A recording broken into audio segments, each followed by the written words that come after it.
क्या हुआ, किसी का विवाह हुआ, नववधू घर में आई, गांव की घटना है, तो बहू के ढंग से कोई घर का कामकाज नहीं करती, पढ़ी लिखी और बहुत अभिमानी स्वभाव की थी। बेचारी सास सोचे कि घर का काम नहीं होगा तो क्लेश होगा, तो बेटे को दुखी नहीं देखना, तो खुद ही काम करती वो सब। एक दिन बेटे को लगा कि ये बैठी रहती है, तो बेटे ने सोचा कि मैं मां के हाथ से झाड़ू लेकर झाड़ू लगाऊंगा तो इसे शर्म लगेगी।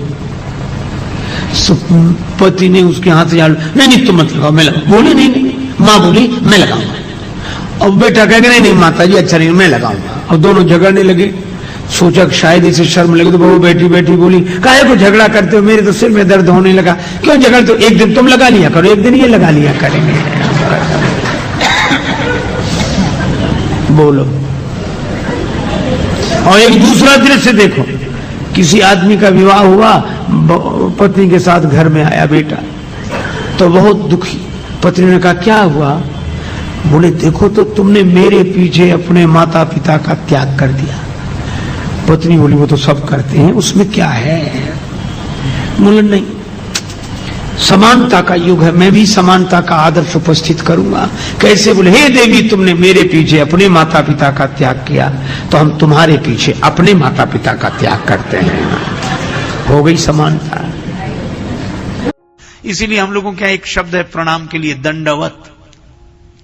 दंड कहते हैं लकड़ी को, लकड़ी की तरह गिर जाना, तब दंडवत है। अब आजकल तो ये शब्द रह गया है। एक सज्जन कह रहे थे दंडवत महाराज, पर वो पड़े नहीं थे, खड़े थे। तो किसी ने कहा ये कैसा दंडवत? हमने कहा दंडवत तो है, दंडवत है, खड़े हैं, पड़े नहीं। तो ऐसा दंडवत तो दंडवत है, दंड के समान है। इसलिए भाई ये झुकना आ जाए और लकड़ी की तरह झुकना आ जाए, बिल्कुल सीधा। हमारे झुकने में भी सरलता हो, सहजता हो। पर एक अद्भुत बात है, सती जी को संशय हुआ। चलो संशय होना भी बुरा नहीं है, पर इस संशय को स्वीकार कर लेना यही सबसे बड़ी बात है। एक सज्जन बोले कि सबसे बड़ा ज्ञान क्या है? सबसे बड़ा ज्ञान क्या है? वो ऐसे ही चर्चा कर रहे थे आपस में, तो हम कहने लगे कि सबसे बड़ा ज्ञान क्या है?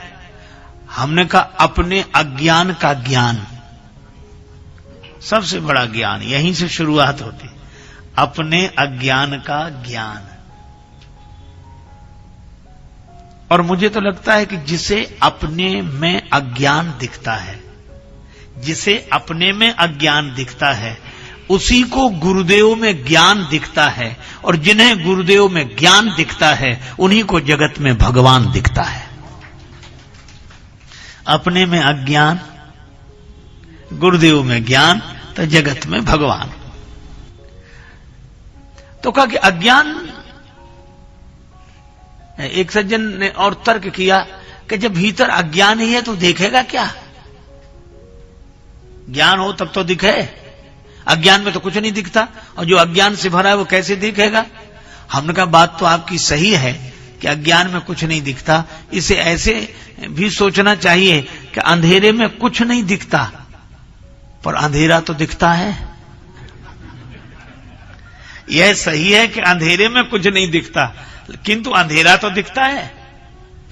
पर एक बात है, क्या? अंधेरा भी आंख वाले को दिखता है। अंधेरा आंख वाले को ही दिखता है, और जिसमें आंख ही नहीं है उसे अंधेरा भी नहीं दिखेगा, और जिसे अंधेरा नहीं दिखा उसे उजाला भी नहीं दिखेगा। तो जिसके पास अपने अज्ञान को देखने की आंख होती है, उसी को गुरुदेव के ज्ञान को देखने की आंख होती है, और उसी के पास भगवान को देखने की आंख होती है। तो भगवान तो सामने हैं, किंतु सती जी को संशय तो हुआ, पर उस संशय को स्वीकार नहीं करते। एक बार एक महात्मा जी ने अपने 3 चेलों को उपदेश दिया कि बेटा कुछ परोपकार का काम किया करो। तीनों बोले जरूर करेंगे गुरुजी। लेकिन क्या होता परोपकार? बोले भूखे को भोजन, प्यासे को पानी, गरीब की सहायता, दीन दुखी की सहायता, यही सब परोपकार होता है। तीनों बोले करें। एक काम जरूर किया करो। हाँ गुरुजी जरूर। दूसरे दिन शाम को लौटे, कुछ परोपकार का काम किया? हाँ महाराज किया।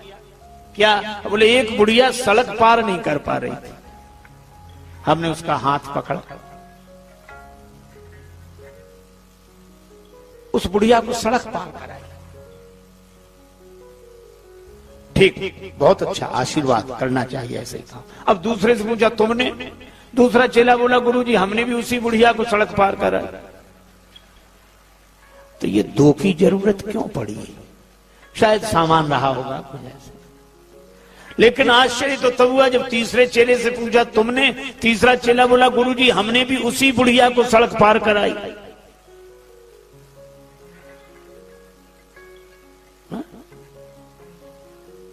अब गुरुजी के आश्चर्य का ठिकाना नहीं रहा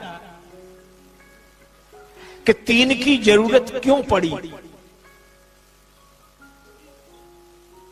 एक बुढ़िया को सड़क पार कराने में 3 की जरूरत क्यों पड़ी?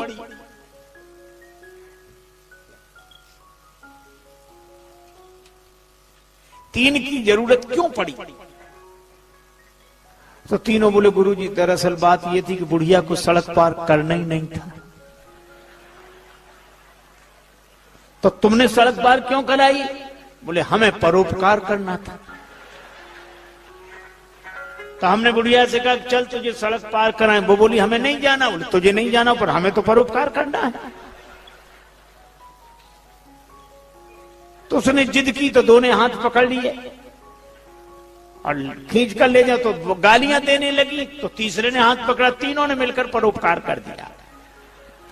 गुरुजी बोले मूर्खो, वो गाली देती रही तो भी तुम्हें समझ में नहीं आया? बोले गुरुजी आप ही तो कहते थे कि अच्छे काम में गाली भी मिले तो परवाह नहीं करना चाहिए, कर देना चाहिए। अब बोलो ये परोपकार है, ये परिहित है। बहुत बार तुम धर्म के नाम पर धर्म करते रहते, और धर्म के नाम पर हम जो धर्म करते हैं उसका धर्म से कोई संबंध। एक राजा को बड़ी चिंता हुई कि हमारे राज्य में कितने आलसी हैं, तलाश करो। मंत्री बोला सरल उपाय है, आप आलसी घर बनवाओ। आलसी घर बनाया गया। राज्य में मुनादी हुई कि जो आलसी हों उनके लिए सुनहरा अवसर, आलसी घर में पधारें, आराम से रहें, सारी व्यवस्था राज्य की ओर से होगी। आलसियों के लिए एक आवश्यक शर्त है, कर कुछ नहीं सकते। दूसरे ही दिन आलसी घर भर गया। दूसरा बनाया वो भी भर गया। राजा को बड़ी चिंता हुई कि हमारे राज्य में इतने आलसी। मंत्री बोला कि सरकार इतने आलसी हो ही नहीं सकते, तो असली आलसी कैसे मिले?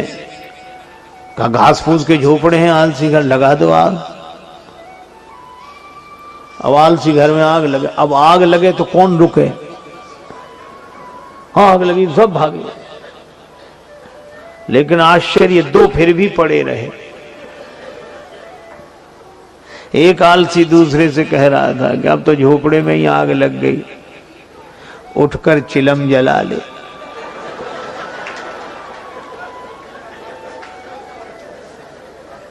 दूसरा बोला अब उठकर कौन जाए, आग तो खुद जलते जलते यहीं आई जा रही है। मंत्री ने कहा कि महाराज यही 2 हैं, बाकी नहीं है। तो हमने ये कथाएं सुनी स्वामी राजेश्वरानंद जी महाराज द्वारा। बहुत ही सुंदर तरीके से इन कथाओं का वर्णन उन्होंने किया है। उम्मीद है आपको ये कथाएं बहुत पसंद आई होंगी। अगर आपको ये कथाएं पसंद आई हैं तो चैनल को सब्सक्राइब कीजिए, वीडियो को लाइक और शेयर कीजिए ताकि इस तरह की प्रेरक और हास्य कथाएं हम आपके लिए लेकर आते रहें। आपका बहुत बहुत धन्यवाद।